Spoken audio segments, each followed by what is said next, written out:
Hey guys, what's up? I'm back with another little chat. Let me get this. Dive into something that's been a little bit heavy on my heart past few weeks. Friendships slash outgrowing people. Um, I want to talk about what outgrowing people actually means because um everybody I feel like goes through it, and I feel like this day and age, especially around people with that are my age or even older or younger, there's always something to be said about a friendship. And so I just wanted to talk about it a little bit today for people that have also went through it and or are going through it. So to me, growing apart doesn't usually always mean someone did something wrong, right? Um it can go a few different ways. Um a lot of times it's just people growing in different directions. And I feel like that comes with age, maturity, life changes, things like that. I feel like personally for me, I've had a lot of recent life changes, gotten a whole new job, I've started my lifetime career. I had graduated school. Just a lot of things are changing. Your priorities and your values and everything like that can change with big life changes. Just as you get older or things like that. Um, Growth can make dynamics of a friendship feel different. Signs that you're outgrowing somebody. There are a few different ways to approach it. I wanted to go through a few signs that you're outgrowing somebody, and I don't even like to say it that way because it's not really a sign, it's just like how you're feeling, right? So I wrote a few down. I wrote a list. Um a big one for number 1 is feeling forced to have a conversation with said person. Um Conversations can start to get very one-sided. Can almost feel like you're talking to a wall. And then you feel like you are carrying the conversation and or forcing yourself to have a conversation you don't want to have. You can easily feel drained after hanging out with said person. Um, that I feel like is a really big one for a lot of people. And sometimes you may not even realize it. You get back, you get home, you're relaxed, and you're like, wow, I'm really tired. And over time, you just start to feel more and more that way about that person. Another big one is you not feeling supported anymore. I feel like in a friendship, the biggest part of a friendship is feeling supported and feeling like you have a home with them. Another one would just be you're both growing apart. You're becoming different versions of yourself, and that comes with life. And your life can change like this, and so can friendships. And I don't necessarily think that that's a bad thing. I just think moving on is good. It's good for the soul. It's nothing you should feel ashamed of, if that makes sense. And then the last one I wrote down was kind of can be controversial, but I wrote down there's starting to be jealousy or competition. I almost feel like if you get too into a friendship that's forced, it's you start to feel that way, and that's not healthy. So you need to take a step back and be like, okay, or any type of relationship, not even just a friendship. Um so I think people find it hard for friendships to change. Obviously, if it's a really good friend, that's going to be a really hard thing to go through. But I think people just have a hard time with it in general. I know I do, especially I worry about what other people think. So I worry about oh, they're going to notice we're not friends anymore. And it's really not their business as to why we aren't, but that's the type of stuff I worry about as I'm still trying to grow as a person and not care what people think unfortunately, that just comes with life. Um, a lot of memories can make you dwell on the fact that a friendship is gone. I like, everybody goes through a stage of life where friendships change and things like that. And memories can be a hard one to let go of. And it doesn't necessarily have to mean that the friendship ended badly, just more of like it's time for us to grow apart. That'll be better for the both of us, right? And it's also easy to feel lonely.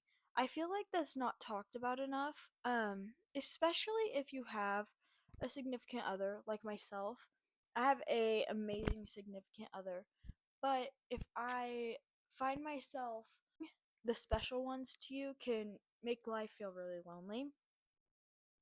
Um, I think this day and age, especially, and this has been like going on forever, I feel like, but especially back to the social media topic, I feel like social media makes it seem like friendships should last forever.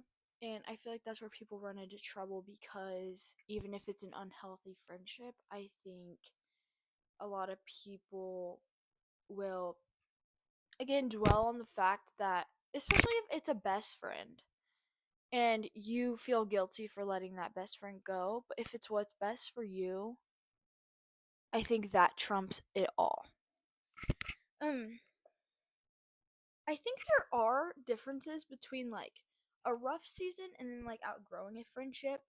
A lot of friendships can go through phases and a lot of people go through different phases of life, but I think it's important to like be able to tell the difference between the two. I feel like if it's a long ongoing thing of you noticing different things that make a friendship unhealthy, then that can mean you're outgrowing. But I do think it's important to realize, like, if you're just going through a phase, to not throw that friendship away and make sure you are holding on to it if it's a good one. The next thing I just had down in my notes, a bullet point about setting boundaries.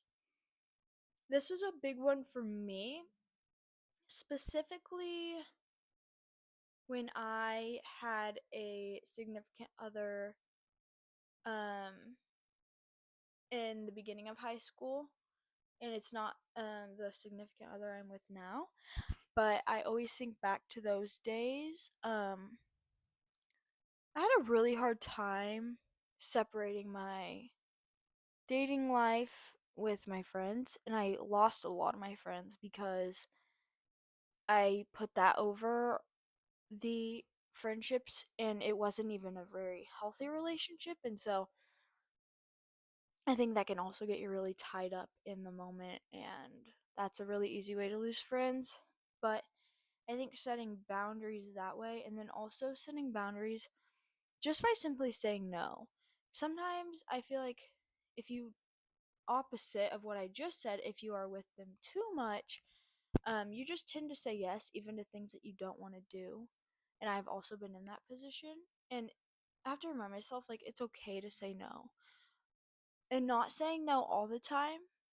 It's also good to learn to say yes if you are a no person, but saying no is okay in the times that you don't want to do something. I think you should protect your energy and then also not having to explain your boundaries. I think if saying no is going to protect the rest of the social battery you have for the rest of the day, then I think that's okay.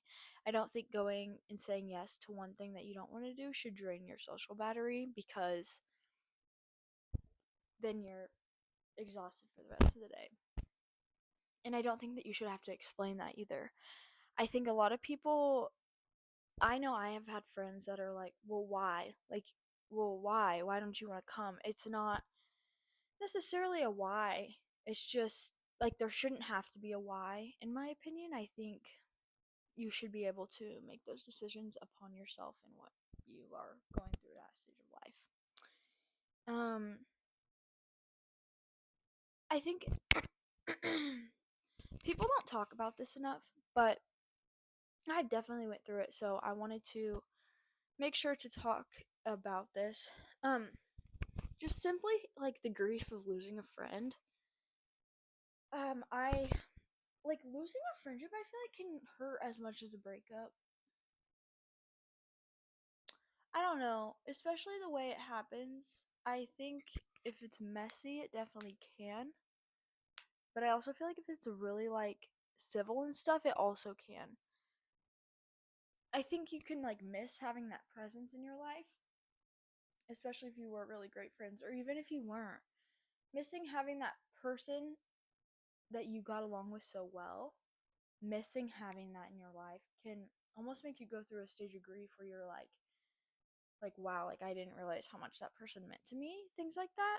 And even like I said, even if it was a healthy like okay, we need to go our separate ways, like we're growing apart, this just like isn't a healthy friendship, you know. I still think that you can definitely go through a stage of grief for that, but I think you can find you can look at it with a different perspective and find happiness within it if you just accept the fact that people come in new seasons of life. That friend could, you guys could come back together and be friends again once you have both grown apart, and then if maybe you guys will grow back together. But I just think taking that time apart of growing apart and growing without each other is huge.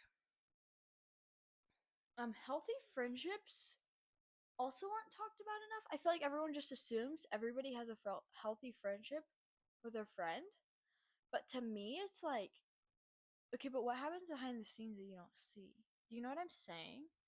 So I wrote down four bullet bullet points on what healthy friendships should feel like to me.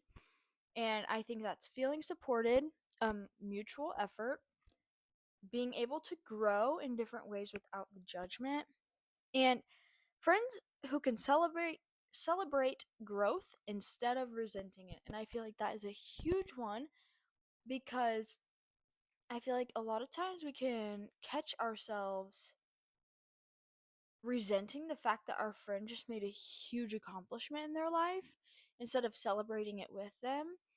Um I mean, I'm sure if you're watching this, you're probably thinking of somebody when I say that. And I feel like that can hurt a little bit. Like you are growing through these stages of life.